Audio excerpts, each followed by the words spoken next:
Welcome to movie max. இந்த எபிசோட நம்ம என்ன படம் பார்க்க போறோம்னா, சும்மா வந்துட்டு ஹைலி ரெக்கமெண்ட் போட்டா போதாது. நம்ம இப்ப பார்க்க போற படம் தான் original highly recommended. 1998 Indonesia east Jakarta அந்த அங்க நடந்த சில உண்மை சம்பவங்கள். அதாவது அங்க வந்துட்டு குறிப்பா டார்கெட் பண்ணி அடிக்கப்பட்டாங்க. அது என்ன பீப்புள்னா இந்தோனேஷியன் சைனீஸ் பீப்புள் தான். ஸோ அவங்க வந்துட்டு they lost their lives, they lost their loved ones, their homes, their business, their credibility. அதாவது நம்ம உயிர் வாழ்வோம் அப்படின்ற அந்த கிரெடிபிலிட்டி அவங்களுக்கு போயிருச்சு. அவங்க குறி வச்சு தாக்க பண்ணாங்க. சும்மா எங்க அடிச்சு துரத்தப்பட்டாங்க. உயிர் பயத்துல தான் வாழ்ந்தாங்க. ஸோ அதை இன்ஸ்பயர் பண்ணி ஒரு டைரக்டர் வந்துட்டு, அதாவது இந்த film making at it's best அப்படின்னு சொல்லுவேன்னா, அதாவது இதுதான் மிகச்சிறந்த படம் அப்படின்னு சொல்லல, இதுவும் ஒரு மிகச்சிறந்த ஒரு இந்தோனேசியன் ஆக்ஷன் கிரைம் டிராமா படம்.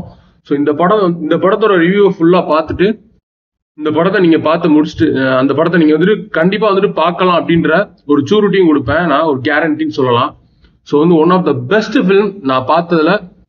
அதாவது உயிர் பயம் அப்படின்றது வந்துட்டு அதுதான் வந்துட்டு எப்பவுமே சரி. அந்த படத்துல வரக்கூடிய அந்த கேரக்டர்ஸ் வந்துட்டு உயிர் பயம், எப்படா இவன் தப்பிப்பானா மாட்டானா அப்படின்னு அந்த சீட் எட்ஜ்ல ஒரு சீன்ல 2 சீன்ல ஓகே. இந்த படத்தோட செகண்ட் ஹாஃப் ஃபுல்லா அதுலதான் உட்கார வச்சிருப்பாங்க ஆடியன்ஸை.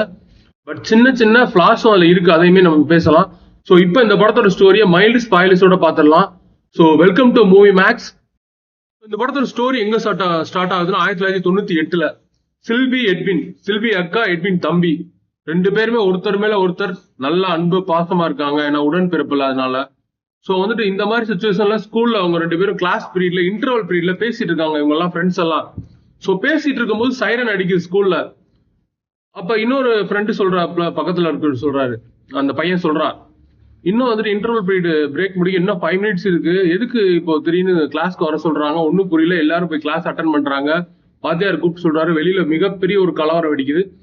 ஃபர்ஸ்ட் நீங்க எல்லாம் வந்துட்டு சேஃபா போங்க, குறிப்பா வந்துட்டு நீ சைனீஸ், நீ பார்த்து கவனமா போ, வெளியில யார்ட்டையாவது மாட்டினா என்ன நடக்கும் தெரியாது, சேஃபா போங்க அப்படின்னு சொல்லிட்டு உடனே கிளம்புங்கன்னு சொல்லிட்டு ஒரு எமர்ஜென்சி சுச்சுவேஷன் மாதிரி டிக்ளேர் பண்ணி எல்லாரையும் வெளியில அனுப்புறாங்க ஸ்கூலை விட்டு. எல்லாரும் உயிர் பயத்தோட பஸ்ல ஏறி போயிட்டு இருக்காங்க. ஸோ இவங்களும் போயிட்டு இன்னொரு ஃப்ரெண்டு வந்துட்டு சில்வி, எட்வின் 2 பேர்ட்டையும் கார்ல போலான்றாங்க. இல்ல வேணாம், நாங்க பஸ்லயே போய்க்கிறோம் அப்படின்ட்டு. ஸோ அந்த ஃப்ரெண்டு இறங்கி வந்துடுறாரு, நானும் வர்றேன் கூட. 3 பேர் பஸ்ல உட்காந்து போயிட்டு இருக்காங்க. அந்த பஸ்ஸை வந்துட்டு ஒரு பெரிய குரூப், ஒரு என்ன சொல்றது, ஒரு கொலைவெறி ஆயுதங்களோட ஒரு குரூப் சரௌண்ட் பண்ணுது. டிரைவர் பயந்துகிட்டு எல்லா டோரையும் க்ளோஸ் பண்ண சொல்றாரு. இவங்க எல்லாம் டோரை க்ளோஸ் பண்ணிடுறாங்க. உள்ள கிளாஸ் கட்டை எல்லாம் வந்து விழுகுது, எல்லார் மேலேயும் காயப்படுது. ஸோ உயிருக்கு பயந்த இவங்க 3 பேரும் வெளியில இறங்கி ஓட ஆரம்பிக்கிறாங்க. ஸோ நீ சைனீஸ், நீ தான் எங்களுக்கு வேணும் அப்படின்னு சொல்லிட்டு இவங்களோட அக்காவை மட்டும் பிடிச்சி அவங்க கூட்டிட்டு போயிட்டு இவங்க 2 பேரும் அடிச்சு போட்டுறாங்க. ஸோ அதோட அந்த டைம் லைன் என்ன நடக்குதுன்னு நமக்கு க்ளோஸ் பண்ணிடுவாங்க. ஸோ கரண்ட் சுச்சுவேஷன்ல படம் வந்து ஓப்பன் ஆகுது. எட்வின் வந்துட்டு அதே ஊர்ல உள்ள அதே ஹை ஸ்கூலுக்கு வர்றாரு, வந்து சேர்றாரு. பிரின்சிபால் கேட்கிறாரு, நான் வந்து 2 வருஷத்துல 5 ஸ்கூல்ல நான் வந்துட்டு சப்டியூட் டீச்சர், அதாவது டீச்சர் எந்தெந்த ஸ்கூல்ல எல்லாம் ஷார்டேஜ் இருக்கோ ஸோ அந்தந்த ஸ்கூல்ல எல்லாம் ஒர்க் பண்ணுவாரு. ஸோ அது வந்து கேட்கிறாரு ஹெட் மாஸ்டர், ஏப்பா நல்லா டீச்சர்னு சொல்ற, அப்புறம் ஏன் வந்து இத்தனை ஸ்கூல்ஸ் மாறி இருக்கு அப்படின்னு சொன்னோன்னு சொல்றாரு, சார் என்னோட வேலை வந்துட்டு மெயின் டீச்சிங் பண்றது இல்லை.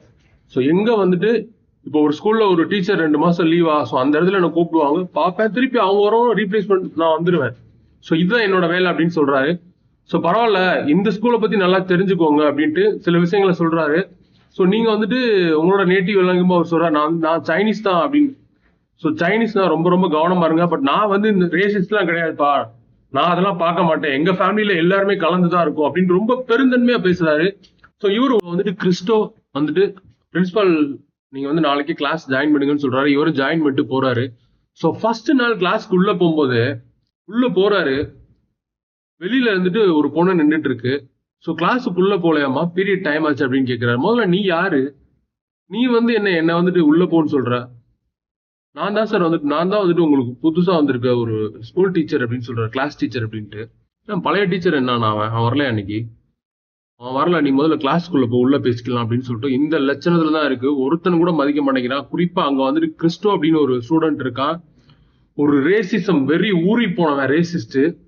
அவன் வந்துட்டு கொலை வெறி தான். அவன் வந்துட்டு சைனீஸ், அவங்க எல்லாருமே வந்துட்டு பிக்ஸ் அப்படின்னு தான் சொல்றான். இந்த படம் ஃபுல்லாவே நம்ம எட்வினையுமே அப்படிதான் சொல்லுவான், பிக் பிக் பிக்னு. அவன் அவன் அந்த கேரக்டருக்கும் எட்வினுக்கும் ஸோ அடுத்து என்னென்ன மாதிரியான சம்பவங்கள் நடக்குது, அங்க உள்ள ஜெஃப்ரி வந்துட்டு நம்ம எட்வினுக்கு என்ன வேணும், ஸோ இவர் இந்த ஸ்டூடெண்ட்ஸ் எல்லாம் திருத்தினாரா இல்ல கடைசி இவரே உயிருக்கு பயந்து ஓடினாரா அப்படின்றதான் இந்த படத்தோட மொத்த கதையே.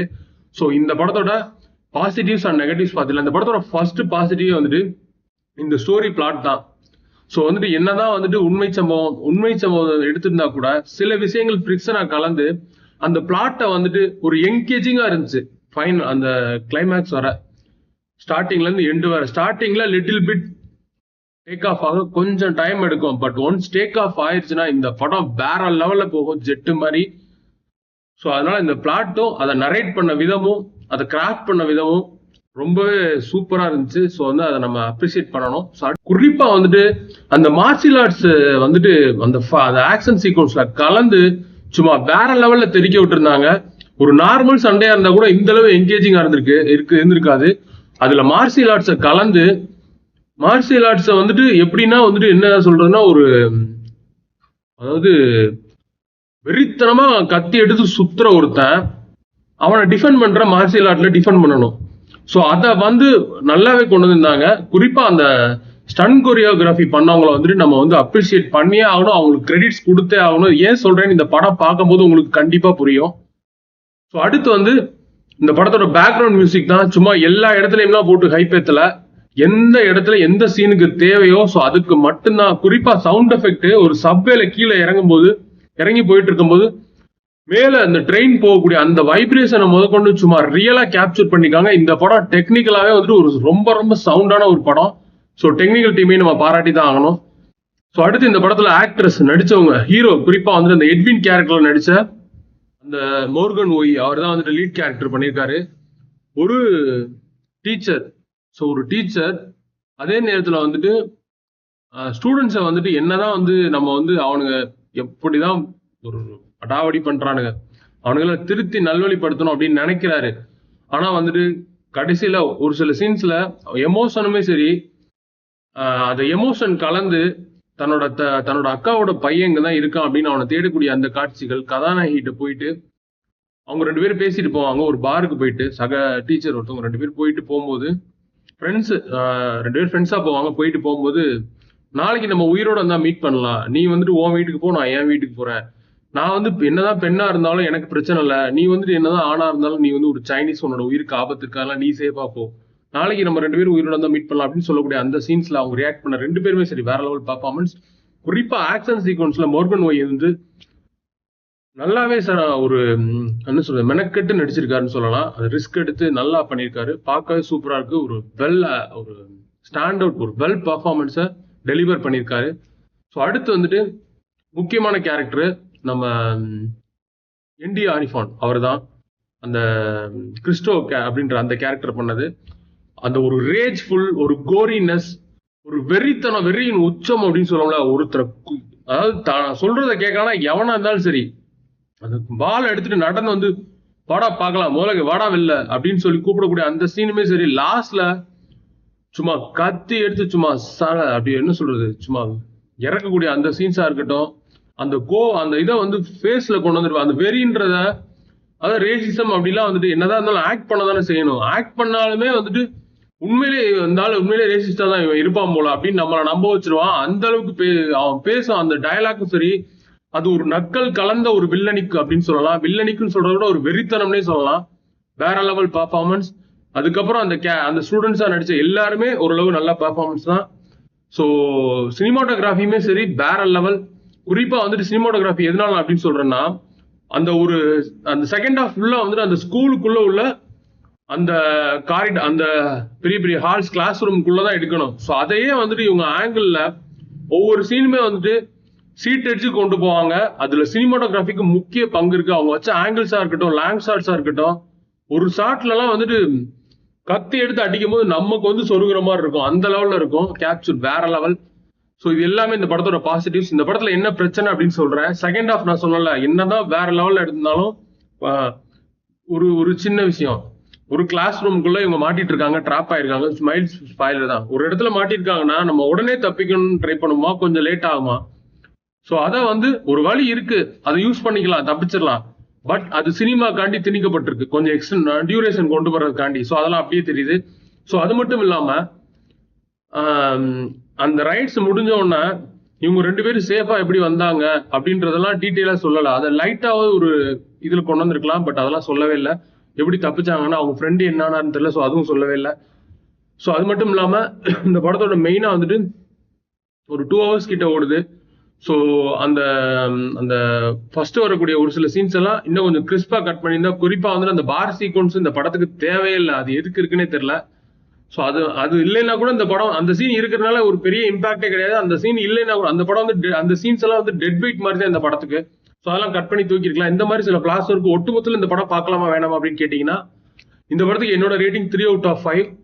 So IMDb rating 7 point something இருக்கு. ஸோ இந்த படத்துல எந்த அடல்ட் கண்டென்ட்டும் கிடையாது, பட் ரத்தம் தெரிக்கிற அளவு வன்முறை காட்சிகள் இருக்கு. ஸோ ஆனா ஹைலி ரெக்கமெண்டட் படம், கண்டிப்பா இந்த படம் பார்க்கலாம். ஸோ தேங்க்ஸ் ஃபார் வாட்சிங், சப்ஸ்கிரைப் அவர் சேனல்.